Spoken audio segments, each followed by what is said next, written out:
naam van die Here is 'n sterk toring, die regverdige hardloop daarin en word beskud.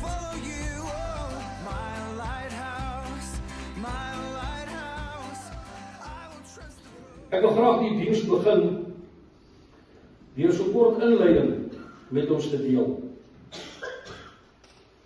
En die tema van vanoggend se woord is wanneer Jesus opstaan.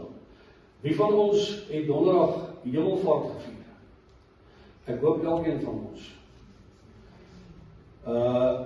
Daar's nogal 'n belangrike datum wat op pad is net hierna, maar ons sal later in die diens daarby kom. Ek wil net deel dat ons baie keer in omstandighede is wat dit vir ons kan voel dat die lewe druk en alles raak net te veel. En niks werk uit nie. Maak nie saak wat ons probeer nie, ons bevind ons, ek gaan so om die paal van my broer elke dan weg. Maar ons bevind ons in situasies en omstandighede wat nie altyd lekker is nie. Nou die vorige 2 kere wat ek hier was, vir die wat kan onthou, die wat hier was saam met ons, het die diens gegaan oor ons ark, en hoe ons die ark bou en waar die ark moet wees. En die diens daarna het die Here my by die ark gehou, en het ons gepraat oor die afseelwerk, en hoe ons afgeseël moet wees om die storms van die lewe te kan weerstaan, en om seker te maak dat dit nie binne ons kom nie, want dit is waar die probleem kom, is wanneer dit wat buite is binne kan kom, en dan vind ons uit dat die storm wat binne ons is groter is as die een aan die buitekant. Maar vandag wil ek by hier kom met 'n woord wat regtig diep in my hart lê. En soms ervaar ons aanvalle wat in ons gedagtes omgaan en wat soms ons op 'n punt kry waar baie mense dalk voel is nou tyd om oor te gee. Die negativiteit wat mense trek en die negativiteit wat die wêreld baie keer na ons kant toe gooi, raak baie keer so groot dat ons fokus verloor. Vandag wil ek graag vir u verseker dat die Here my hart bevestig, dis nog lank nie verby nie. Dis nog lank nie verby nie. Die Here in elkeen van ons se lewens, as ek oortuig, soek die geleentheid om die verandering in elkeen van ons se lewe te bring.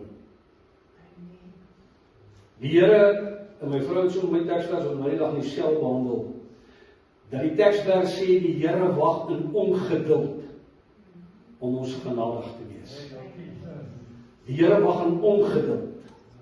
Dan sien ek in my gees hoe die Here in ongeduld wag. Hy sê kom nou man, maak net die regte besluit, doen nie die regte ding, want die Here kan nie wag om die omstandighede te verander nie. Maar ons raak baie keer so vasgevang aan die dinge van die wêreld. En dan besef ons nie regtig, ons verloor fokus. Ons fokus is nie op die Here nie, fokus is op die storm. Ons hou al die goeie dop wat ons nie moet dophou nie, behalwe die een wat die uitkoms gee. Nou ek wil graag vanoggend begin deur vir ons en die wat die Bybel sê het kan saam met my blaai na Spreuke 18 vers 21 toe. Spreuke 18 vers 21. Askies jy moet maar edit gereeld. Spreuke 18 vers 21 sê, en jy kan saam met lees, ek dink dit sal nog 'n goeie ding wees. Die dood en die lewe is in die mag van die tong. Amen. En elkeen wat dit graag gebruik, sal die vrug daarvan eet. Amen. Ons moet mooi luister wat sê die skrifgedeelte in Spreuke vir ons. En ons weet, ons quoteer dit baie, die mag van lewe en dood lê in die tong. En die een wat dit graag gebruik, sal die vrug daarvan eet. Wat beteken dit vir ons as kinders van die Here? Dit beteken dat omstandighede nie noodwendig verander wanneer ons dit interpreteer as verander nie, maar dat ons die mag het om daaroor te kan praat. Positief. Sê jy saam met my? Wat my opgewonde maak, is die feit dat die skrif ons hier wil attent maak en sê, moenie net praat omdat praat is nie. Dink mooi voordat ons praat. Moenie dat omstandighede ons denkwyse en ons gesprek in so rigting lei, dat alles negatief begin raak nie.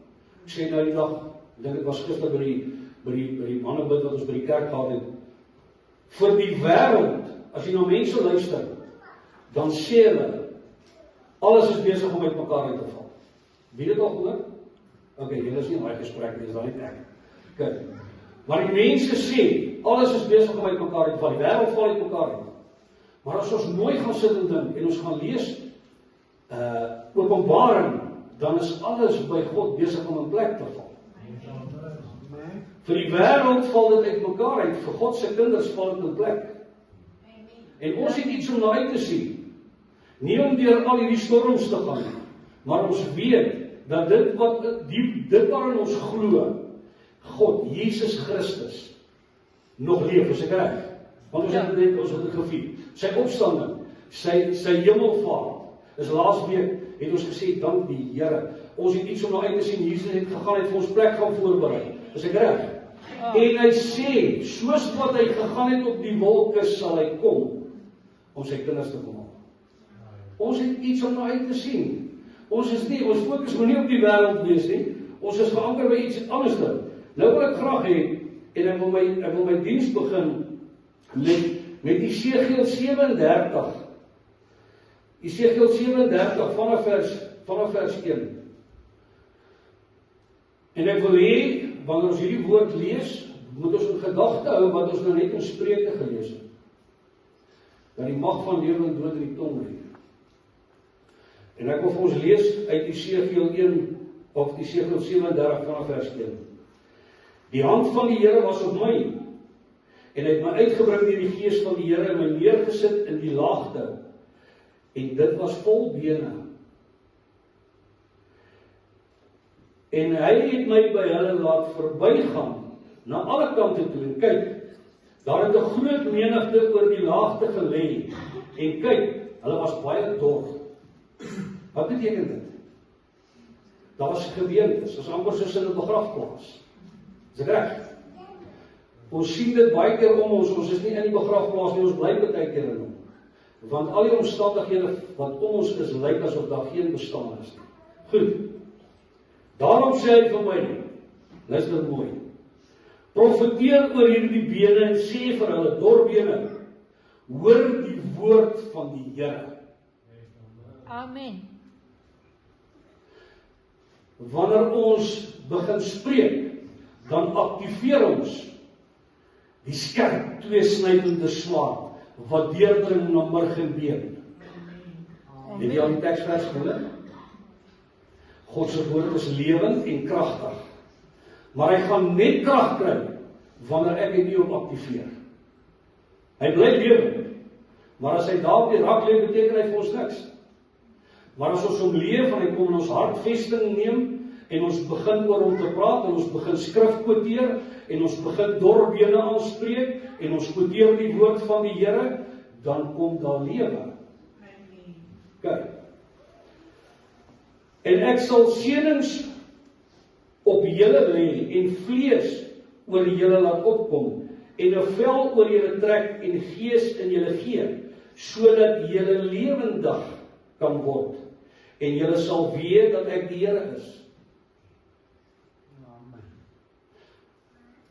Met wie praat die skrif hierso? Ek wil iets by ons los, en ek sê nie, ek wil nie in 'n rigting insit nie, maar ek wil hê ons moet hierdie skrif vir my weer gaan lees na die diens.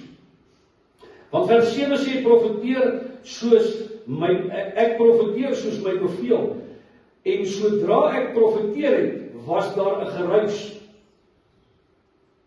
Met ander woorde, die mag van lewe en dood lê in die tong. Glo jy dit? Ek bevestig dit uit die Esegiel uit. En kyk, 'n beroering, die bene het nader gekom, elke been na sy been. Toe kyk ek, en daar was senuwees op hulle, en daar het vlees opgekom, en die vel is bo oor hulle getrek, maar daar was geen gees in hulle nie. Luister mooi wat sê die woord.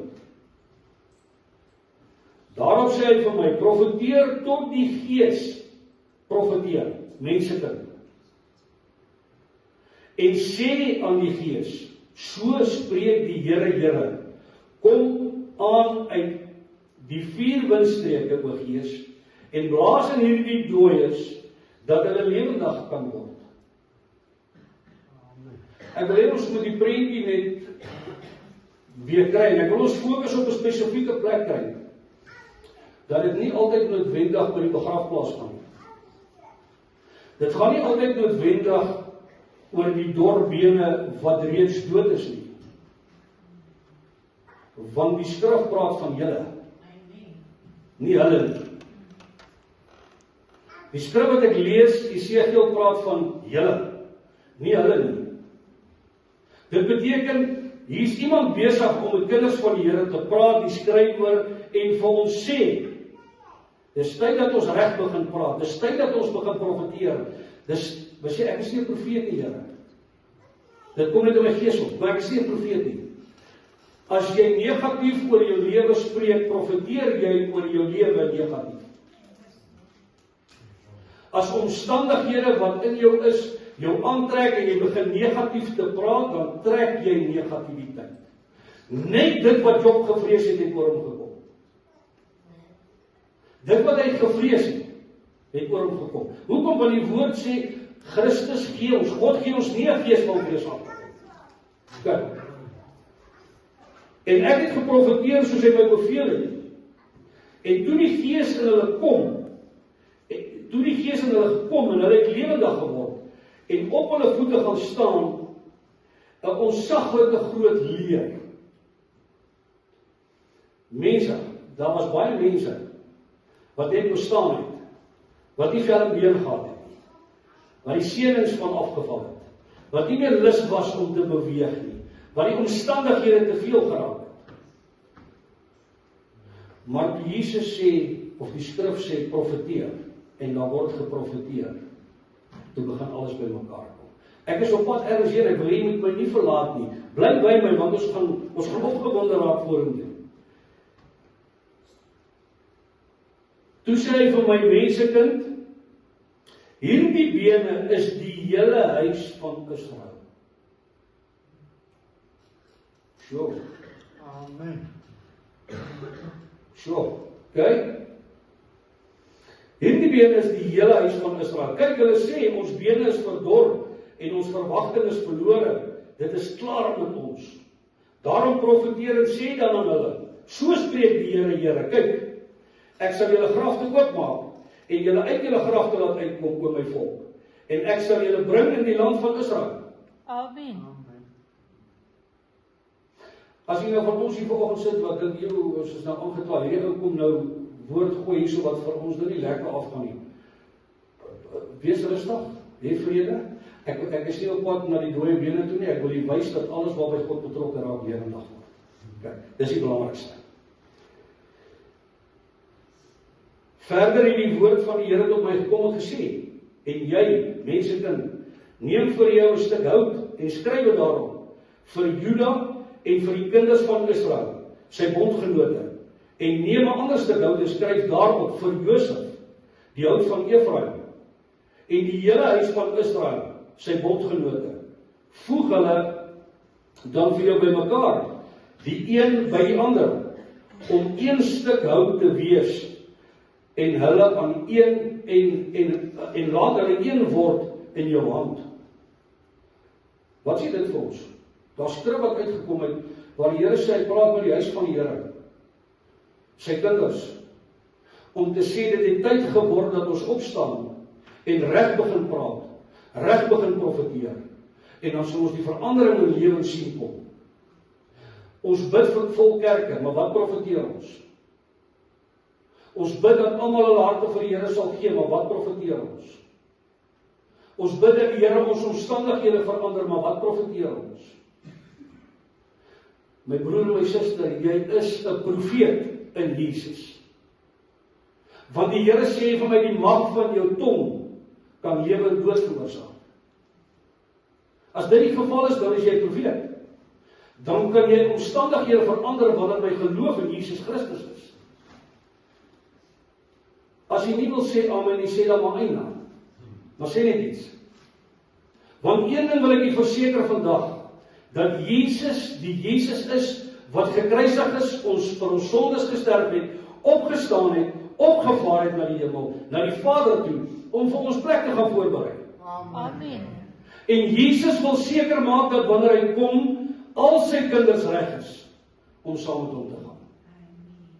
Nie die wat Sondag vir Sondag in die kerk sit nie, maar die wat elke dag 'n verhouding met hom het. Amen. Die wat elke dag opstaan en sê, Here, dankie dat U my gebede beantwoord het. Dankie Here dat ek gisteraand vir U gevra het, hou my veilig. En toe ek opstaan vanoggend, toe besef ek die grootheid van die Here. Wie van ons het gisteraand gevra dat die Here ons moet veilig hou? Ek het vir goeie nuus, jou gebed is beantwoord. God het jou gebed beantwoord. Die feit dat jy hier is vanoggend, het God jou gebed beantwoord. As ons in die klein dingetjies begin getrou raak, sal die Here ons met groter dinge begin begin toerus. OK?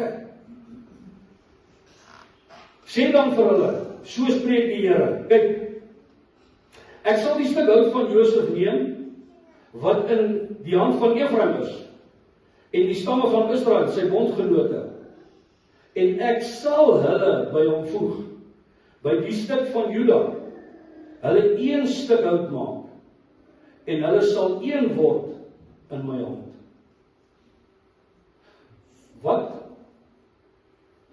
Wat lees ons hierso?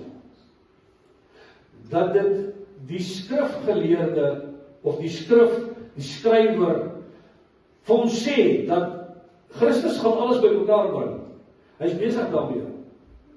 Hy is besig om die stuk hout wat geskryf is Efraim en Juda in een te bring, om een hout te word. Hoor jy wat ek lees?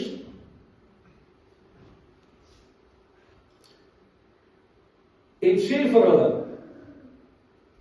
so spreek die Here, kyk, ek gaan die kinders van Israel haal tussen die nasies uit, waarheen hulle getrek het, en ek sal hulle van alle kante by mekaar laat kom, en hulle bring in hulle land, in hulle hand. Waar gaan dit wees? Ons praat nie net van die Israeliete nie, hoor. Ons praat van almal van ons, wat hier sit, wat die keuse gemaak het, om te sê, Here, U is my verlosser en my saligmaker. Elkeen een van ons wat hy keuse gemaak het, is die skrif direk van toepassing. Wat vir my interessant is dat dieselfde woord wat ons lees sê, God is nie aannemer van persoon nie. Nou wil ek graag iets by los, wat nou nie heeltemal in lyn is met die diens nie. Maar hoekom gaan dit met sommige mense beter as met ander mense? As Christus dan nie 'n aannemer van persoon is nie. Het jy al daaroor gedink? Het jy al daaroor gedink, beteken dan lyk dit asof ek met ander mense baie beter gaan, maar hulle leef nie naaste by die Here nie. Maar ons wat vashou en ons wat die Here aankleef, beteken gaan ons deur turmoil en ons gaan deur goede wat ons nie lekker aan voel nie. Maar die Here sê, hy is dan nie aannemer van persoon nie. Dan is ek in my hart oortuig, God seën sy beginsels. Wanneer ons die beginsels van die woord toepas, wanneer ons die beginsels van die Here toepas in ons lewe, dan aktiveer ons die seën van die Here. Want as dit nie so is nie, dan is die Here 'n aannemer van persoon, want dan gaan hy vir een meer gee as vir die ander. Maar hy sê sal dit nie. Kyk. En die Here gaan ons by mekaar bring in ons land. En ek sal hulle een volk maak in die land, op die berg van Israel. En aan die koning sal ek vir hulle almal koning wees. En een koning sal vir hulle almal koning wees. En hulle sal nie weer twee nasies wees nie. En verder nie meer in twee koninkryke verdeel wees nie. Dis nou waar ek dink al die kerke van Christus by mekaar gekom. Dis my opinie. Dis waar die Here besig is om alles by mekaar te bring. En wanneer het by mekaar is, dan sal daar net een heerser wees. En hulle sal hulle nie meer verontreinig met hulle drekgode en hulle verfoeisels en met al hulle oortredinge nie. En ek sal hulle verlos uit al hulle woonplekke waarin hulle gesondig het en sal hulle reinig so sal hulle dan vir my 'n volk wees, en ek vir hulle 'n God wees. Amen. En my knegt Dawid sal koning oor hulle wees, en hulle sal almal een herder hê, en hulle sal in my verordeninge wandel, en my insettinge onderhou, en daarna handel. Dis wat ons net gesê het. Ons sal sy insettinge onderhou, en daarin wandel. Met ander woorde, ons sal ons beginsels reg hê. Ons sal beginsel vaslees, en nie rondgeslinger word deur 'n wêreld nie. Kom ek hier vandag iets sê. Ek dink daar is so min mense in vandag se tyd in Suid-Afrika dat weet dat dit donderdag Hemelvaart was. Amen. Hoekom? Want jy sien, die kalender sê nie meer vir ons so nie. Ons moet dit nou self dophou. En dis waar ons val. Baie van ons het eers toe ons die Facebook goedjies sien en ons die statusse op WhatsApp lees, toe sien ons hoe is Hemelvaart vandag. Maar wie van ons het regtig stil geword? Ons het net aangegaan soos normaal. Vroeger jare was dit 'n vakansiedag, dan die mense kerk toe gegaan. Wie kan dit nog onthou? Vandag wil die wêreld hê jy moet verlof insit om jou Here te gaan dien. Dis tyd dat ons besigheidsmense, kinders van die Here, ons deure toemaak op daai dag. As die moslim op 'n Vrydag sy deure kan sluit om te gaan bid, dan kan die kinders van die Here hulle besigheid toemaak om die Here lof en eer te bring. Want dit is 'n beginsel wat toegepas word. Maar die duiwel draai die ding so dat ons so vasgetrek word in ons besighede en geld maak, dat ons die beginsel skuif. En as ons die beginsel geskuif het, dan kan hy die wind laat waai en branders laat opstaan en die storm laat opstaan net want hy wil. En dan begin ons fokus verloor.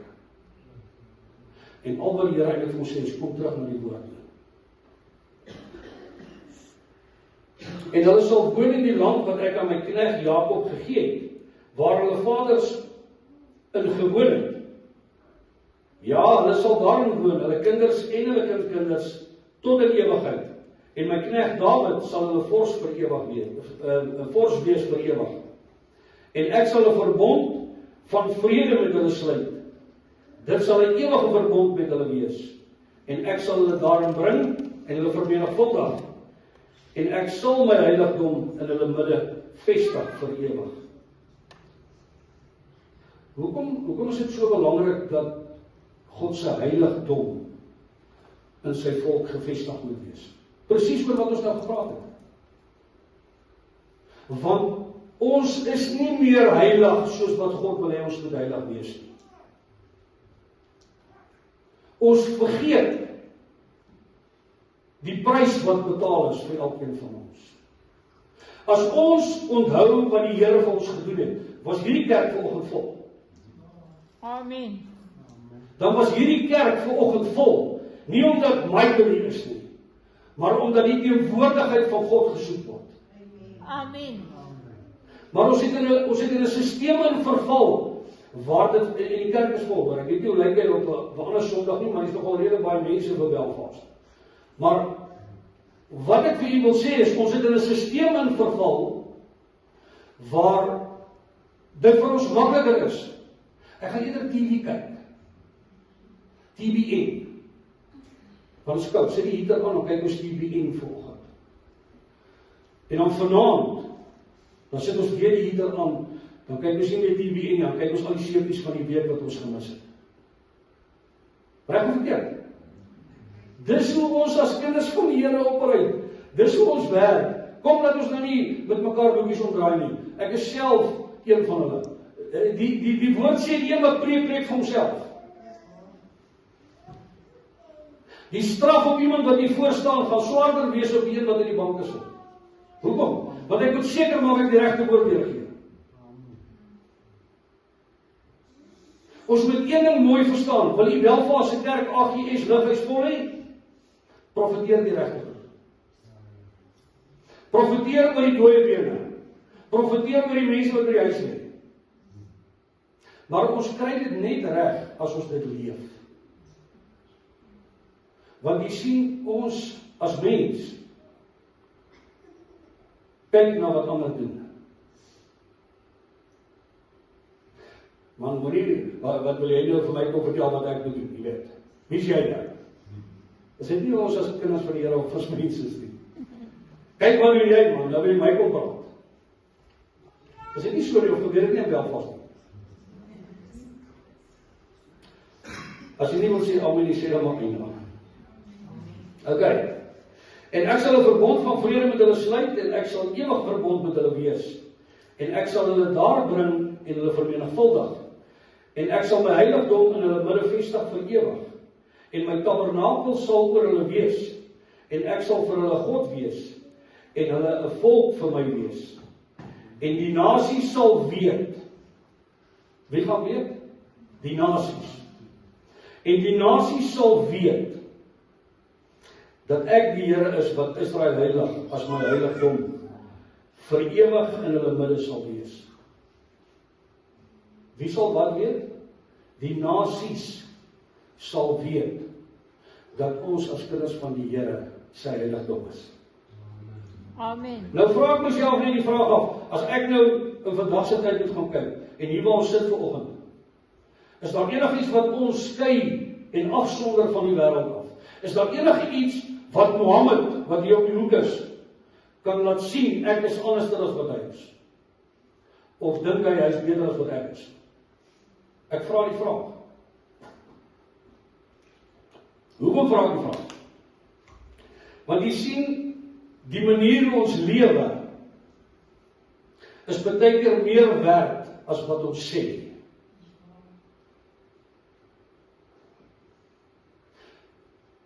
In Jesus se wandel op aarde het hy mense getrek as gevolg van liefde. Want hy het saam met die sondaars aan tafel gesit. Maar almal het hom geken. Almal het geweet wie hy is. Partykeer is dit wat ons doen baie meer belangriker as dit wat ons sê. Dis die eerste gedeelte wat ek by ons wil los. Ons kan onthou as dit begin met Spreuke, wat gesê die mag van lewe en dood lê in die tong, en die een wat dit graag gebruik sal die vrug daarvan eet. En ons gaan bepaal of die vrug goed of sleg is. Maar eet gaan ons eet. Want as die woord uit is, moet die oes terugkom. Maak dit sin? Kyk. En ons het Jesegiel gelees. En Jesegiel het vir ons gesê, as 'n klomp dooie bene, profeteer oor hulle.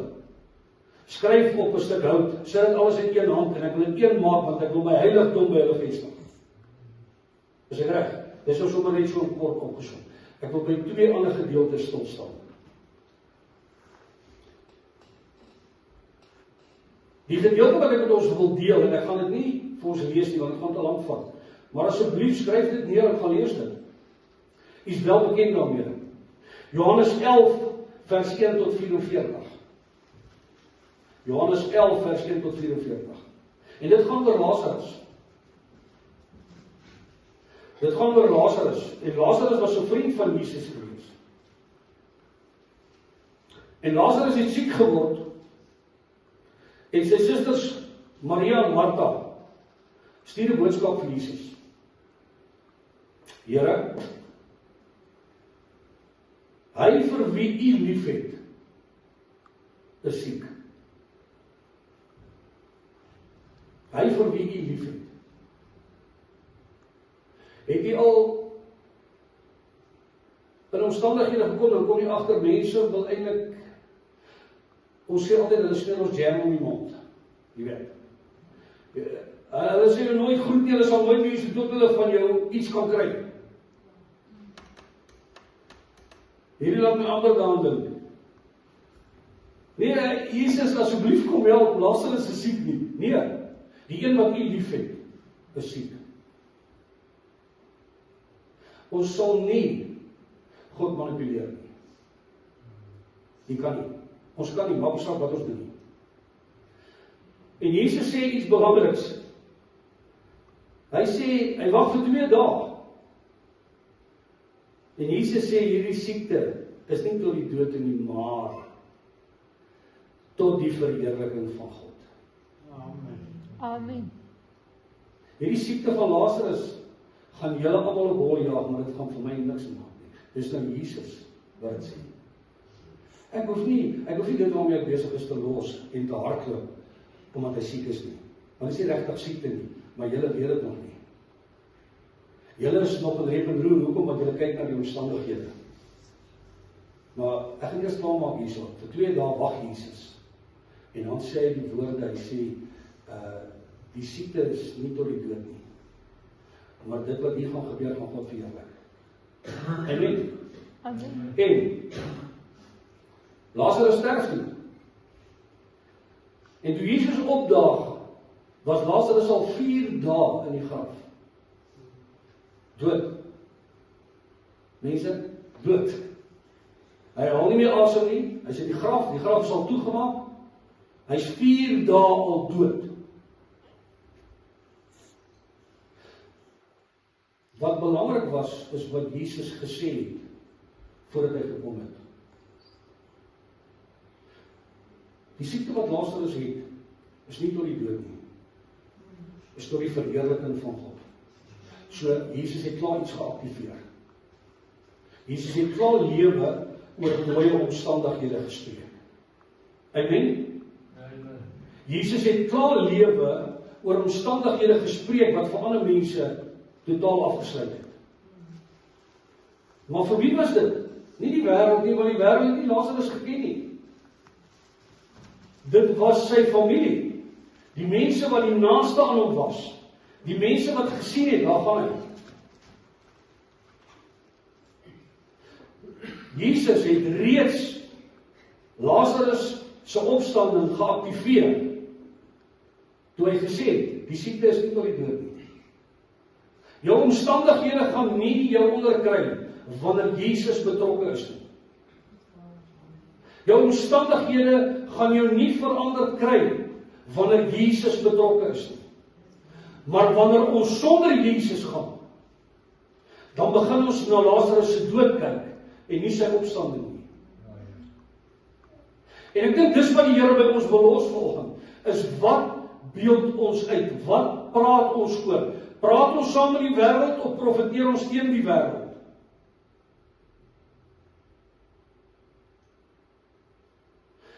Wie van julle was al in gesprekke gewees waar hulle sê, ons is besig hele Suid-Afrika nee, is besig om ten gronde te gaan. As ons kyk hoe was dit in die ou dae, nou gaan ons oor.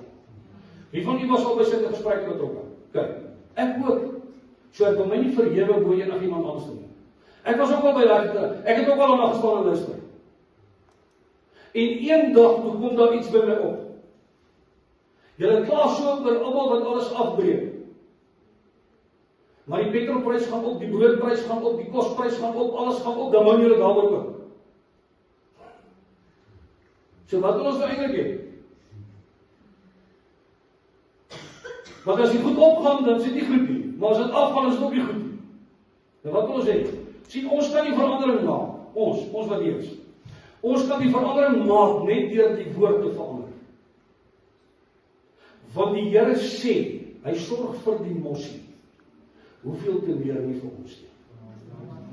Amen. Die Bybel sê, ek sal in julle elke behoefte ryklik voorsien, na die rykdom van sy genade.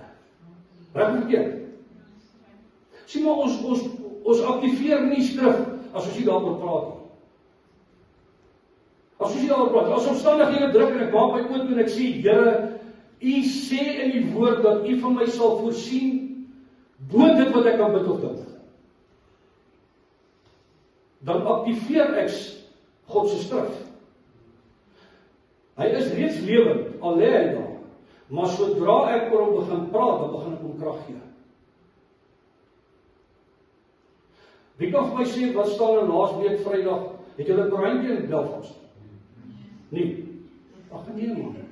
Ons sal Willemberg se vir julle stuur. Wie kan vir my sê, wat staan laasweek Vrydag in die koerant geskryf? Niemand nie, want as jy nie gelees het, jy gaan nie weet nie. So wat staan in die Bybel geskryf? Net dit wat ek lees, gaan ek weet. Reg of verkeerd? Dis hoekom dit so belangrik is dat ons moet afsonder tyd maak vir God. Om die woord en die stem van Jesus Christus te kan hoor. Om die Heilige Gees te kan ervaar. As ons dit nie gedoen het nie, dan kom ons baie keer in stormstemme wat ons nie moet wees nie. Want dis nie God se plan nie. Want hy sê ek beplan vir julle net wat goed is. Ek het vir julle mooi en 'n hoopvolle toekoms. Maar nou gaan ons dan sê ons, Here, kyk hoe lyk hierdie Suid-Afrika. Alles, ek wil nie name noem nie, maar hulle verniel alles hoor. Dis ons klomp springkane. As daar deur getrek is, dan is alles verwoes agter. Praat ons met die regte toe. Wat ons moet doen, is om seker te maak dat ons woord profeteer. Want wanneer God betrokke raak, is daar uitkoms in enige situasie. Niks wat Jesus by betrokke geraak het in sy tydperk op aarde, het doodgegaan nie. Niks. Niks waarby Jesus betrokke was, het ooit tot niet gegaan nie.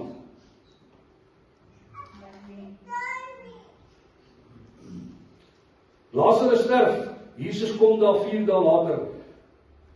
Toe Jesus sien hoe bedroef die mense is wat oor Lazarus huil, toe begin hy huil. Die woord sê so. Johannes 11 vers 35 sê dat Jesus gehuil het. Jesus was hartseer. Nou wil ek gou vir iets vra. As ek die skrifgedeelte gaan lees, dan het Jesus net voordat hy gegaan het vir 2 dae gewag toe profeteer hy. Toe sê hy, Lazarus se siekte is nie tot die dood nie. Ja. Dit is om God te verheerlik. Toe Jesus daar kom en hy sien hoe hy die mense, toe begin hy ook uit raak hy hartseer. Nou vra ek die vraag, het hy hartseer geraak oor Lazarus? Of het hy hartseer geraak oor sy volk, wat nie in hom glo nie?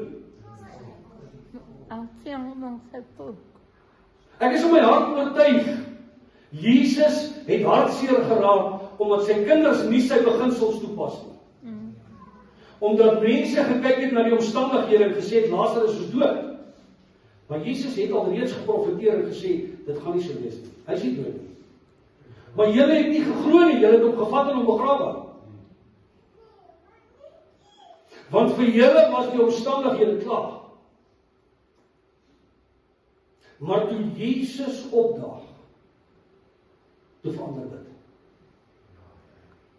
Toe Jesus opdaag, toe verander dit. Wat het gebeur? Martha en Maria sê vir Jesus, dat Lazarus al ruik. 4 dae.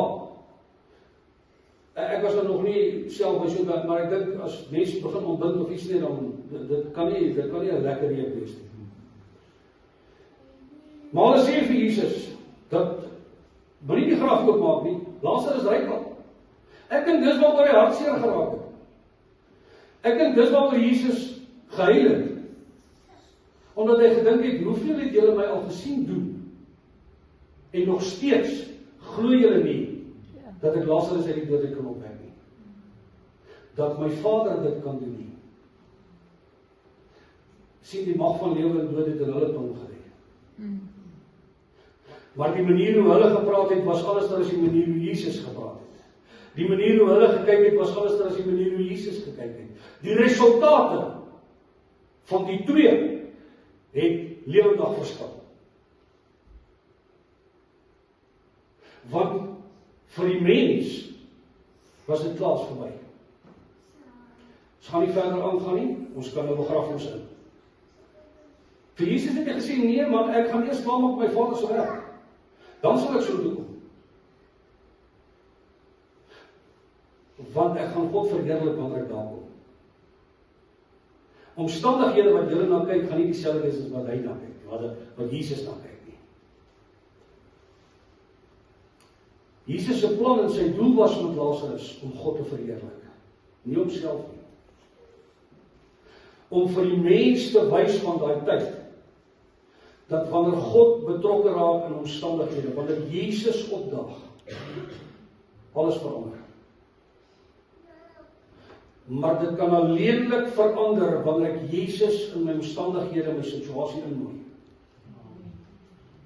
Solank as wat ons self wil beheer vat, solank as wat ons self wil bepaal, waar gaan ons heen, wat gaan die toekoms doen, ons is so gekondisioneer, dat ons moet vooruit beplan. Ek sit in besigheidskringe en dan hoor ek hoe maak mense skuwe. Ek wil net kyk wat doen hierdie ou, dan trek ek hierdie kant. En dan wil ek kyk wat doen daai ou, dan trek ek daai kant.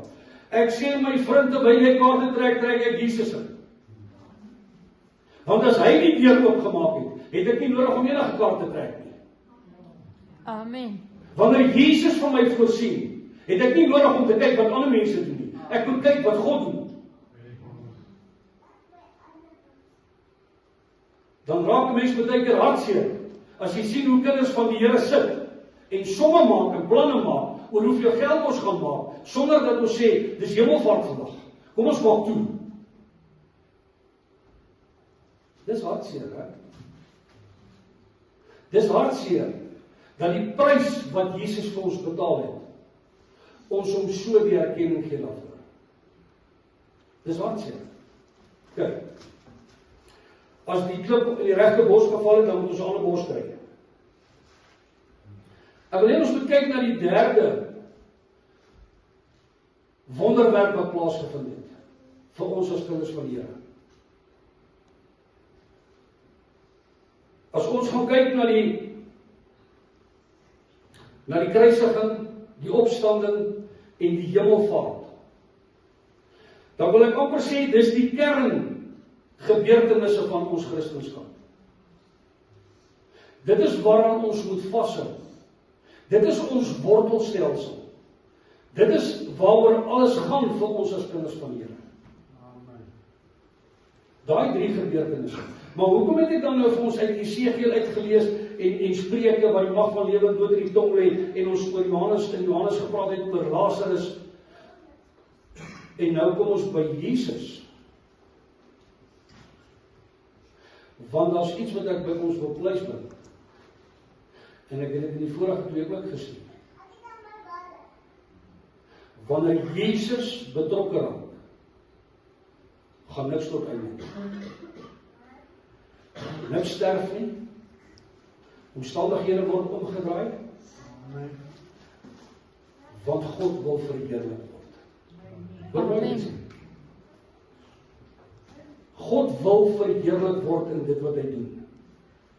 Hoeveel krediet gee ons hom? Kom ons gaan net kyk.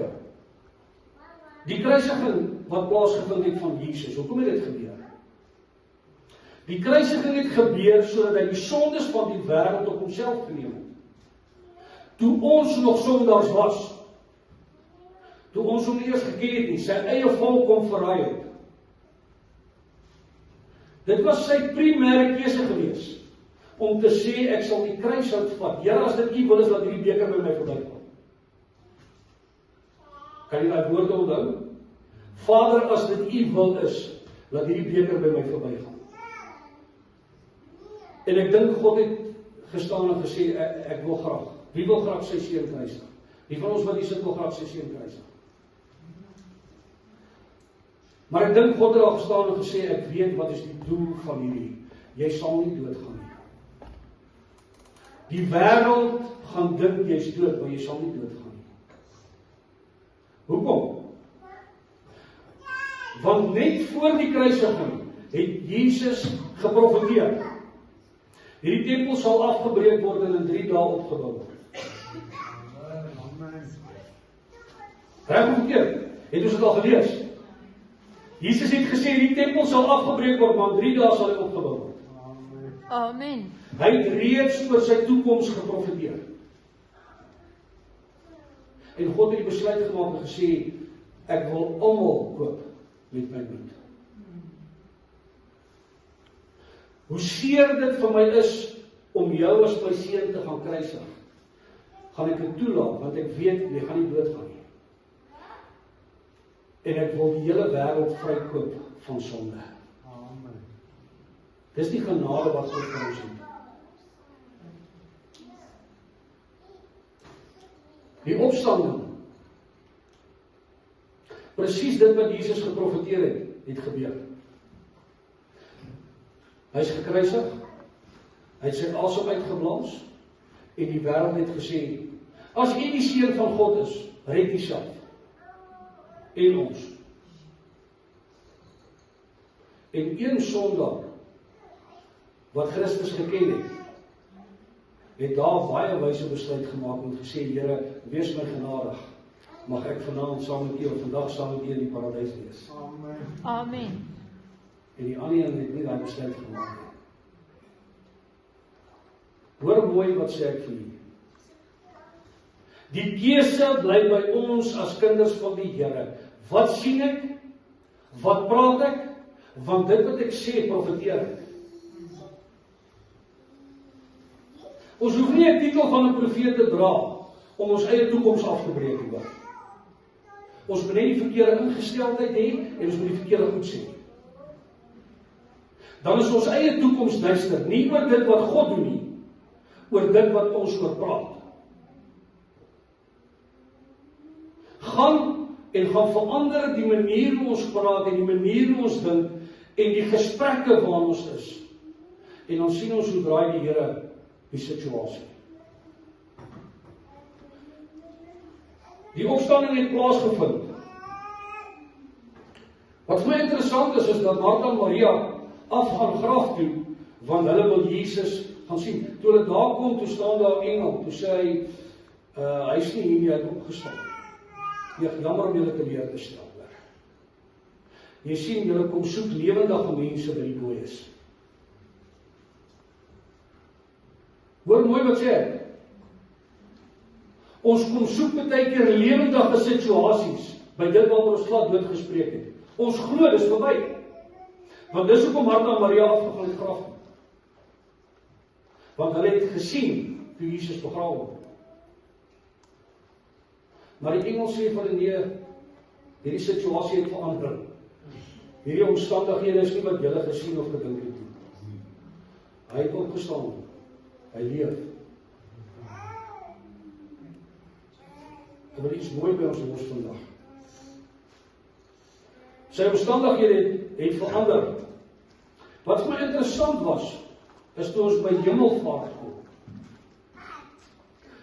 Want toe Jesus vir 40 dae na sy opstanding nog op aarde geleef, tussen sy disippels.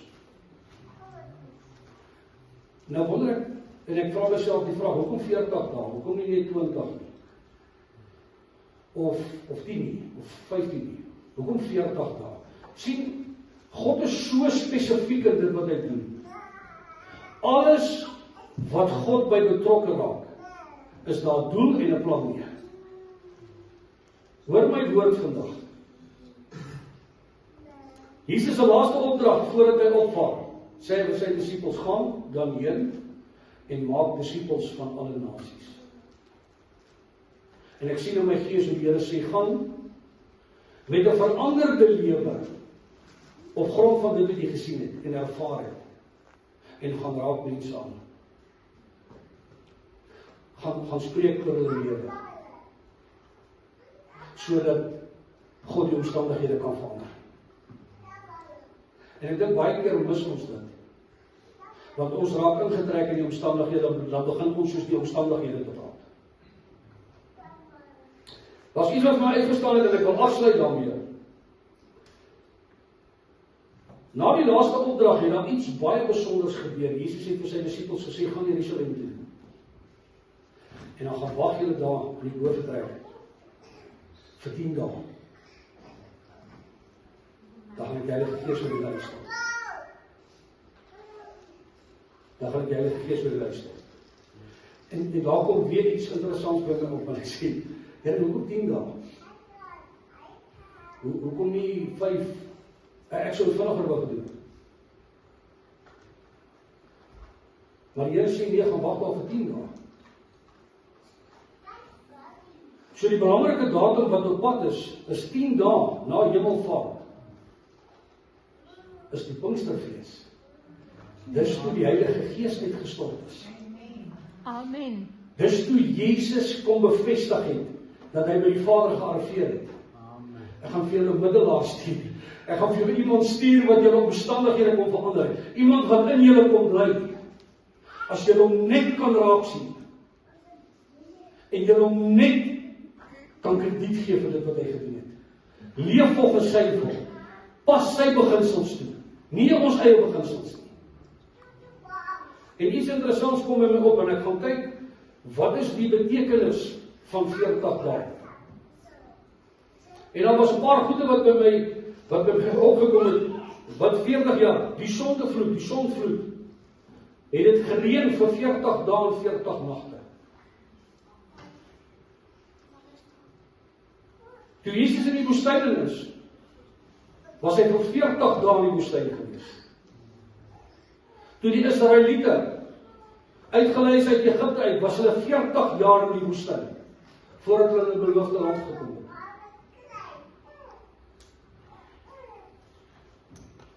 Moses was 40 dae op die berg, toe hy die wette van Jesus, van God gekry het.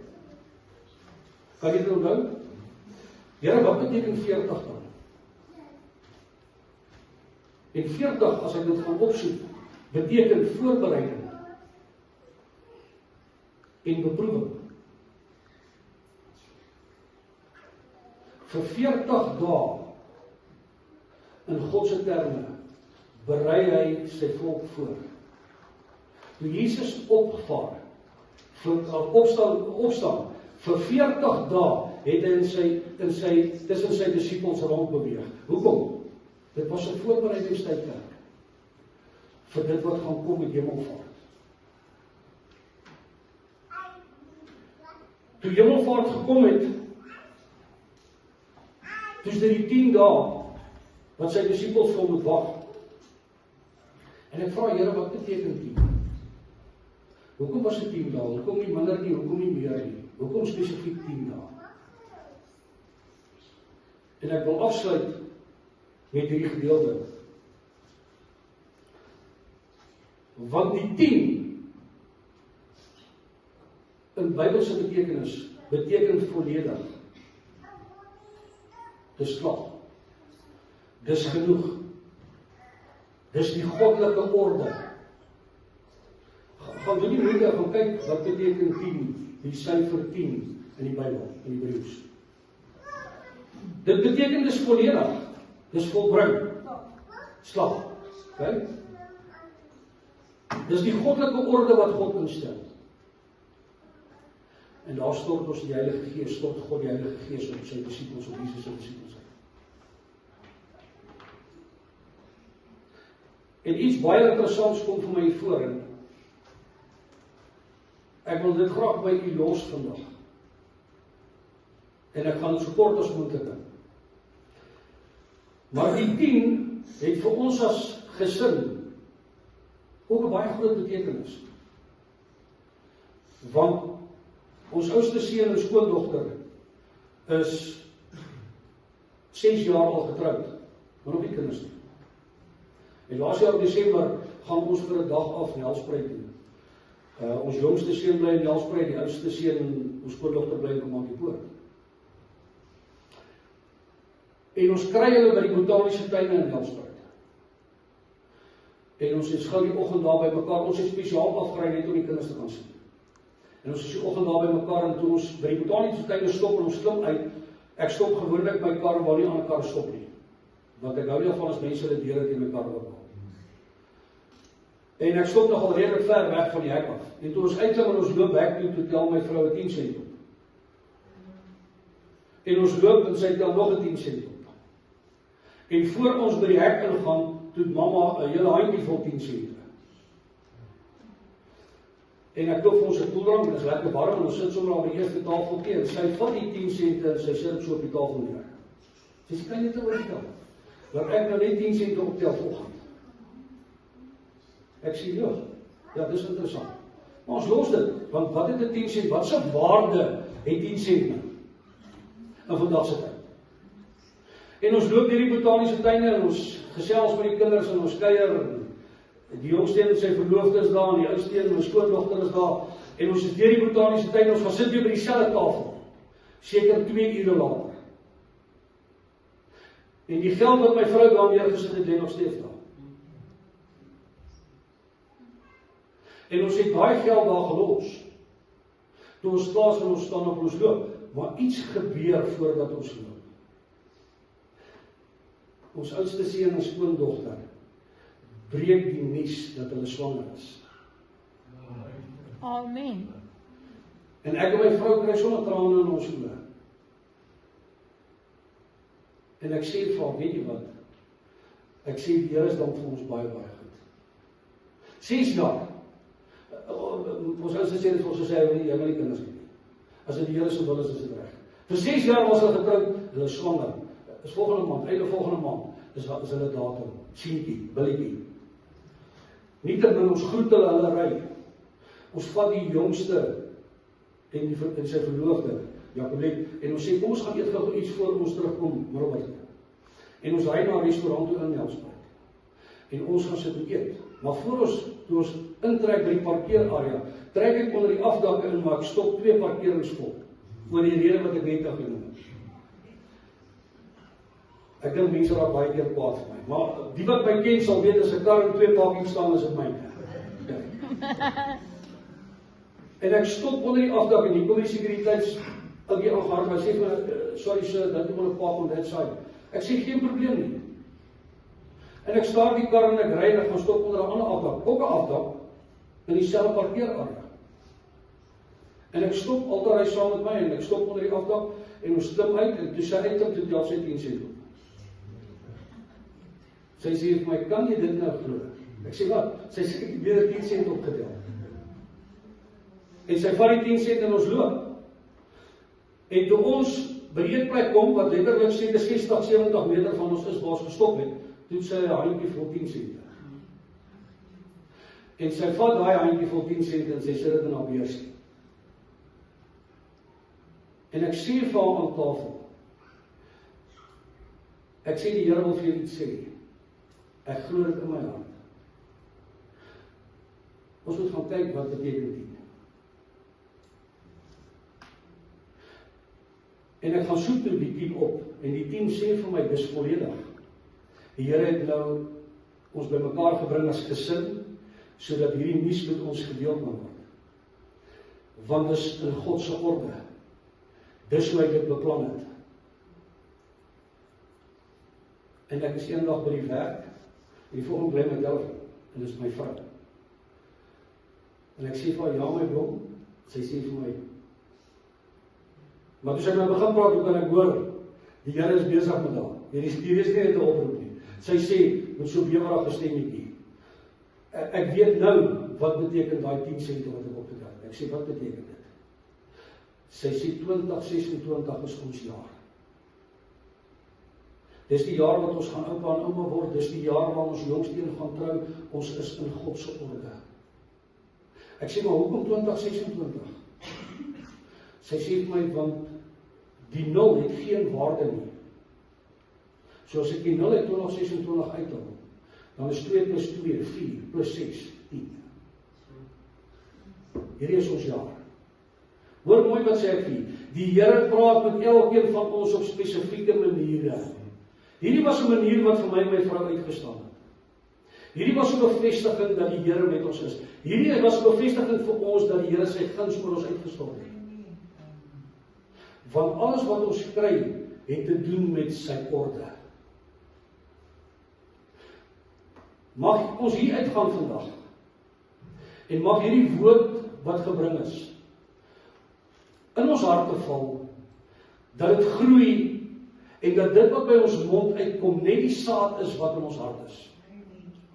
En mag dit vir Jesus en die Vader soveel vrug dra, dat hy so tevrede is met ons, dat hy die sluise en die skatkamers van die hemel oor elkeen van ons grondgebied oopmaak. Dat vriend en vyand, soos pastoor Hansie sal sê, Smit, verstom sal staan oor die goedheid en die guns van die Here op ons lewens. Ons kan net leef en gee wat ek het. As ek niks het nie, gaan ek niks kan gee nie. Mag u vanoggend die uitstap so vol van God se woord, met soveel wysheid, en kennis rondom dit wat ons gepraat het, dat ons weet, wanneer ek in gesprekke betrokke raak, partykeer is dit beter om stil te bly, en na die tyd lewe te spreek. Amen. Spreek lewe oor hy omstandighede, en sien hoe God beweeg. Want dit gaan gebeur.